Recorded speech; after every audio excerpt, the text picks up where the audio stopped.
Hey guys, and welcome to my booktube channel, the Brownson Sky Library. So I am currently in film school right now, and I really love films, and I especially love book-to-screen adaptations. I really want, a dream of mine is to be a part of that. When I graduate, I want to eventually get into maybe adapting books into screen. That's a really big dream, but, dream big, right? But today I wanted to share with you guys my favorite book-to-screen adaptations with you all, and then also I wanted to share, not only did I want to share my favorites of the books that I've read and have seen the adaptations for, but also adaptations that I've seen, but I just haven't read the books yet. I want to get your guys' take on how you feel about the adaptations for these certain books that you've read. Do you like these adaptations or do you not like these adaptations, and what your thoughts are on that? So yeah, I guess we will just get right on into the video. I'm going to be doing the books that I have, the book to screen adaptations that I have read and watched the adaptations for, and then I'll talk about the adaptations that I've seen, just haven't read the books for yet. Let's get started. Alright, so the first one, I am just going to get the most controversial / unpopular opinion out of the way first, and that would be Harry Potter. So the reason why this is controversial or unpopular is because I think that the films are better than the books. And I know basically everyone disagrees with me on that.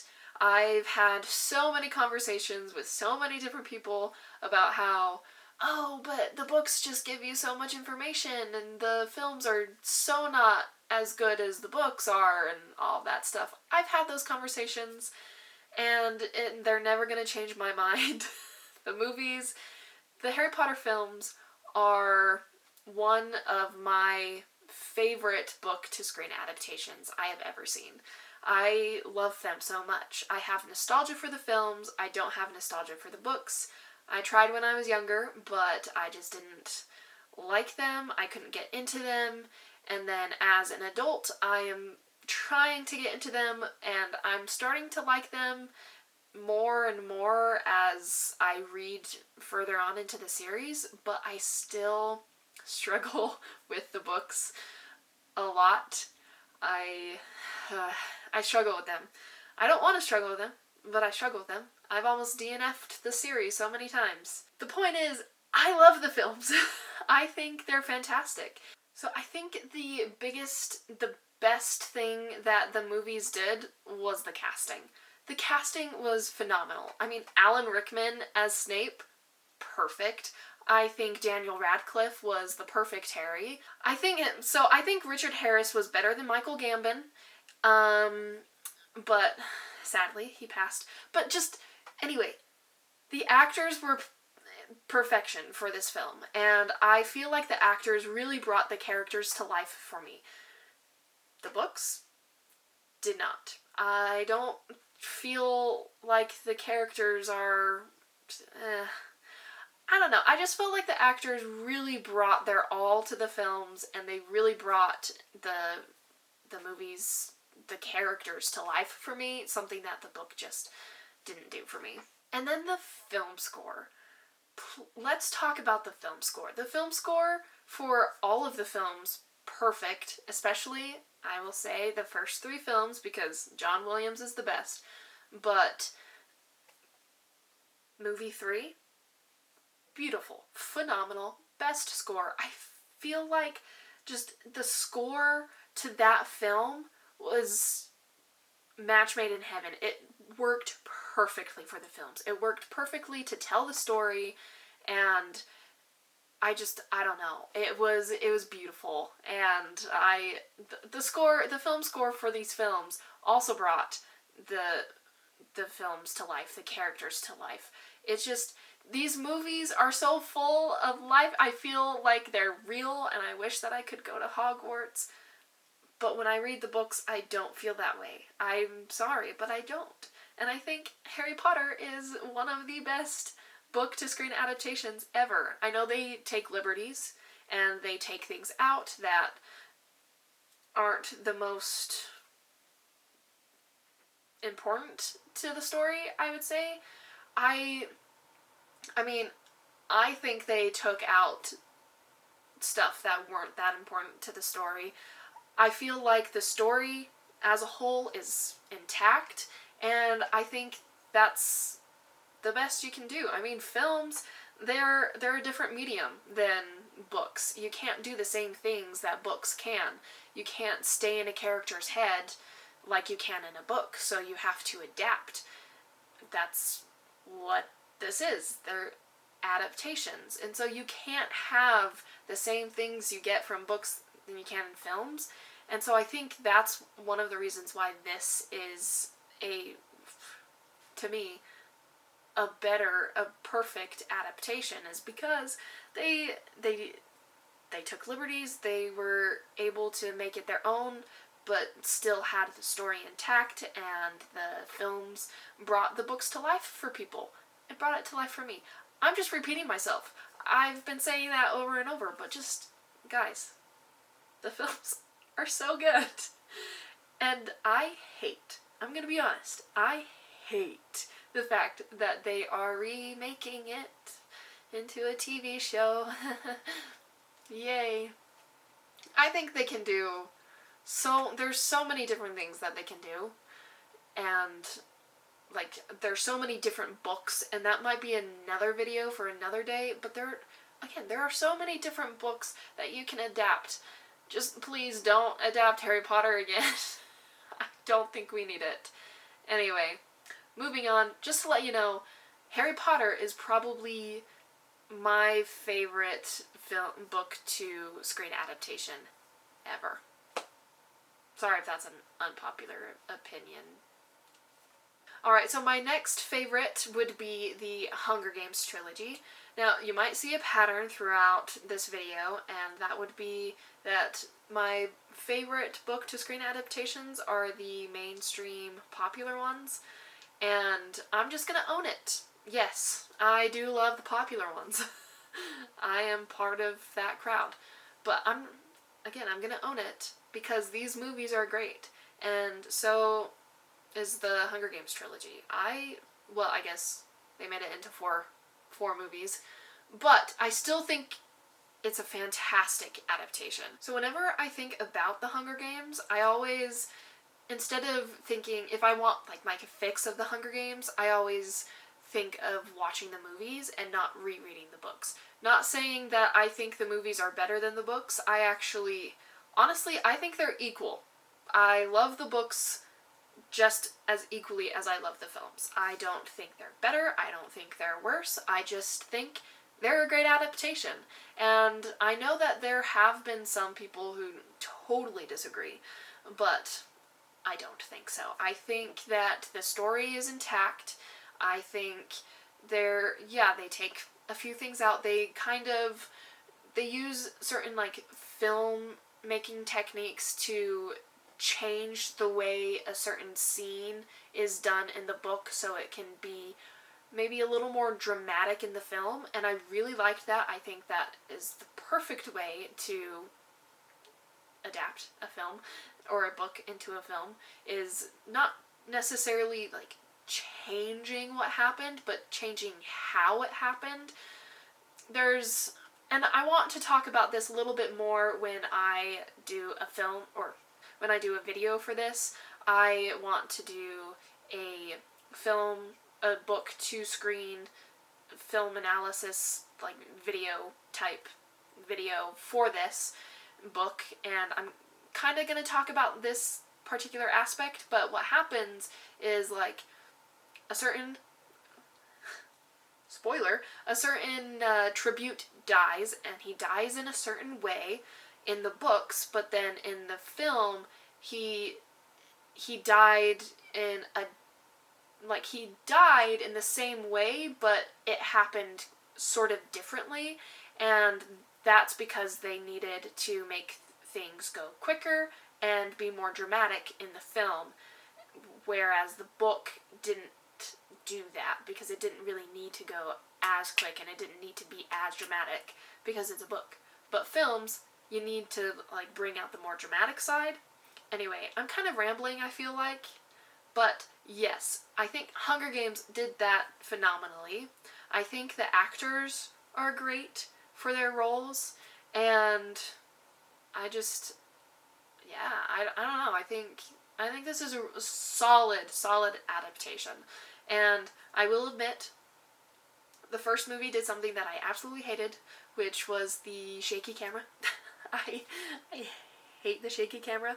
I mean, it works in some aspects, but oh boy, it didn't work for me in the first film. I think they did it way too much. So I will say that.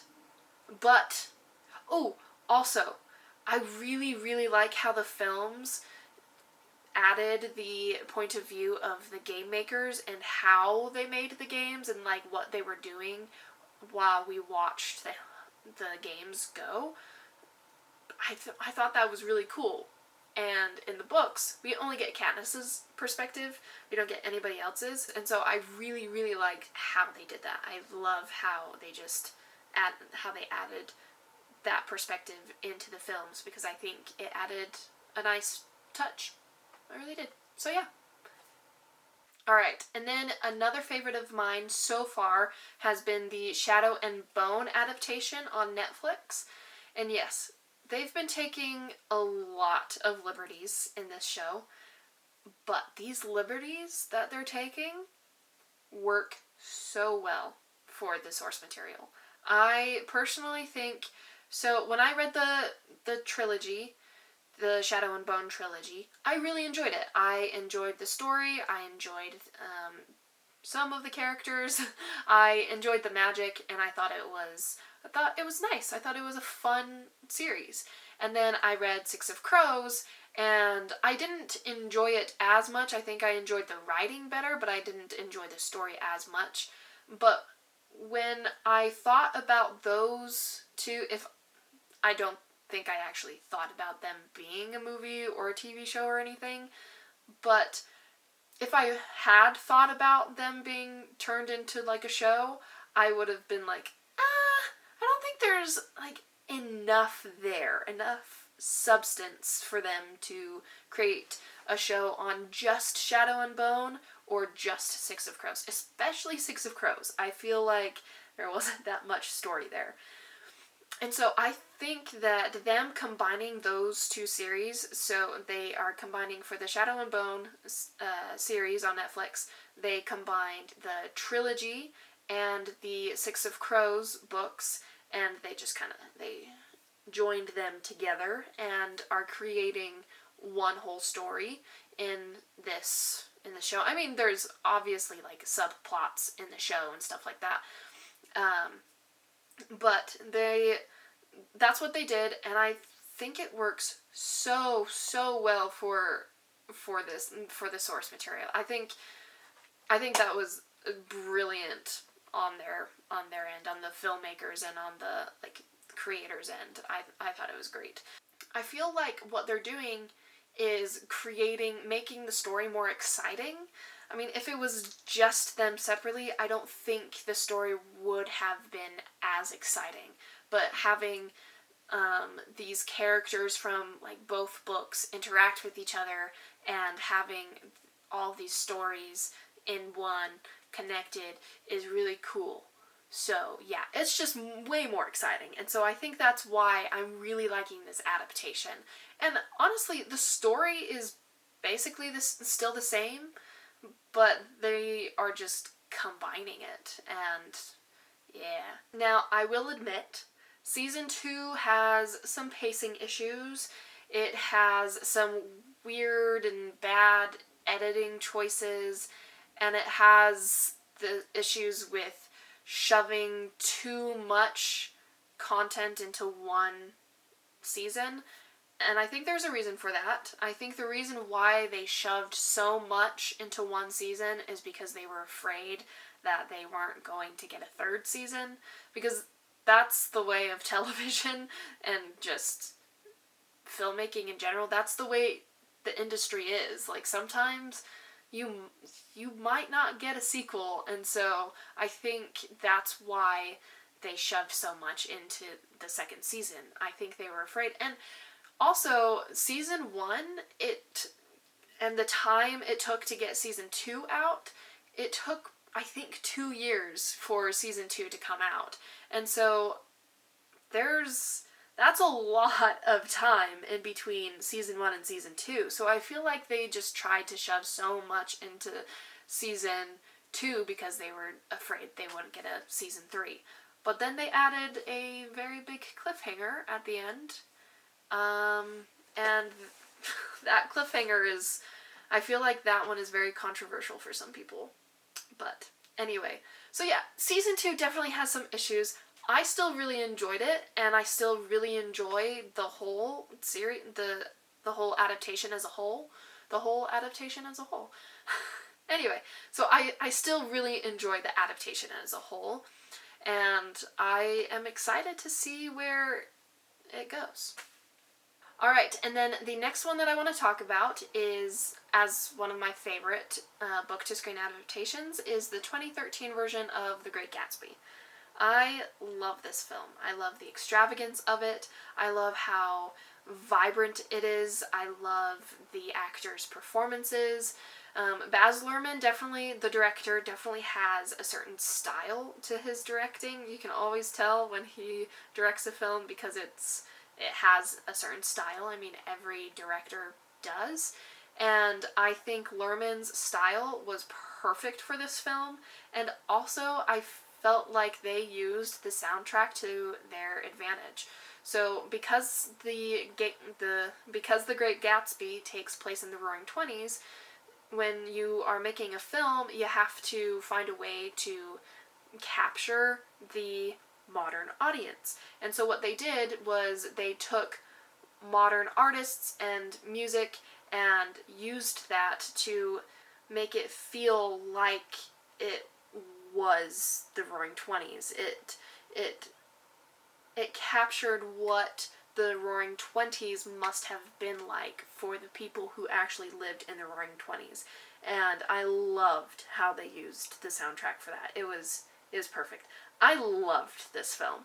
And I know maybe not everybody loves it. I mean, not everyone's gonna love every single adaptation that happens, but I really enjoyed it. I thought it was great. And is definitely one of my all-time favorite book-to-screen adaptations, like, ever. So, yeah. Alright, and then the last one that I want to mention when it comes to the book-to-screen adaptations for books that I have read is Lord of the Rings. So, I've only read the first book, so I guess I will only be talking about the first film, but Lord of the Rings is just probably the best adaptation to ever hit the screen. It's honestly perfection. The filmmaking is phenomenal, especially from when it was made. Like, it holds up. It's pretty good. I mean, yeah, it's fantastic. The filmmaking is top-notch. The actors, top-notch. The storytelling, the way that they told the story was so good. The writing for the film, phenomenal. That's basically the storytelling. But seriously, so something that I noticed in the first book was that there are certain things that were told to us and not necessarily shown to us. But then in the films, those things that were told to us were shown to us and interwoven into the film in a way that made sense and added to the story. It was just mind-blowing how well they did this. It's a fantastic adaptation. The filmmaking, again, is so good. It's some of the best filmmaking I have seen. And there's a reason why the Lord of the Rings films are popular. There's a reason why they are the best adaptation out there. I don't want to say too much because I do have a video coming soon-ish about this where I'm going to analyze the book compared to the the film, and so I'm gonna get that video out soonish again. Like I said, like I mentioned, I repeat myself all the time. Anyway, so I don't want to say much, but just know that the Lord of the Rings adaptations are fantastic, and I love them so much. Alright, and now onto the adaptations where I've seen the adaptation, but haven't read the book for. The reason why I want to share some of these is because I want to get your guys' input. I want to know what you guys think about these adaptations. Are they good adaptations? Did you like the adaptation compared to the book? Should it be my favorite? I don't know. So, and if you guys haven't even read or seen these adaptations, that's fine, but I just want to get your guys' input on it if you have, and just maybe we can talk about it in the comments. Anyway, so the first adaptation that I want to mention that I have seen but haven't read the book for is Daisy Jones and the Six. So I noticed over on Hannah's channel, A Clockwork Reader, I think that's what it is. I think that's what her channel name is. It's here. So I noticed that Hannah had mentioned that she hates the adaptation and that it totally destroyed the book and that she loves the book. But I watched, and I guess I binged that show in about 2 days because I thought it was fantastic. I thought the filmmaking was great. I thought they knew how to capture an audience. I thought the way that they edited and how they just interwove the story together. I thought the characters were complex. I feel like they really captured the complexity of those characters. So I want to know if Hannah is correct, if it's actually not the greatest, and that they destroyed the source material because the book is so much better. But yeah, I really enjoyed it. I thought it was a fantastic show. I was gripped, and I loved it. So I don't know. I am going to be reading the book in September, so next month, with a couple of my friends, and I really hope that I enjoy the book. But I also want to know your guys' thoughts on that. And then the next one where I have seen the TV show for is a miniseries is The Queen's Gambit. That one was a really great show. The storytelling, the editing, the acting, the way that they were able to make chess exhilarating. This show was fantastic, and I absolutely loved it. And so I want to see what the book is like, or books? I feel like it's only one book. But I want to see what that is like. I want to see how the novel was, or how the author was able to make chess exhilarating, because I know how the show did it. I know the ways that the show was able to make chess exhilarating, but I kind of want to see how a novel does it, and I want to see if the novel is any good. So, if you guys have read The Queen's Gambit, please let me know how good it is. If you guys liked the adaptation, let me know, because I love The Queen's Gambit. I thought that was a fantastic show. I don't think, I haven't seen it in a while, but I don't think I have any qualms about it, so yeah, just let me know. It was just a really good show. And if you guys haven't read the book, if you guys don't even care about reading the book, I still think you should watch the show. I still think you should watch the show because it's fantastic. Yeah. Alright, and then the last one that I want to mention from this list of book-to-screen adaptations that I have not read the books for is A Man Called Otto, or in the book title is actually A Man Called Ove by Frederick Bachman.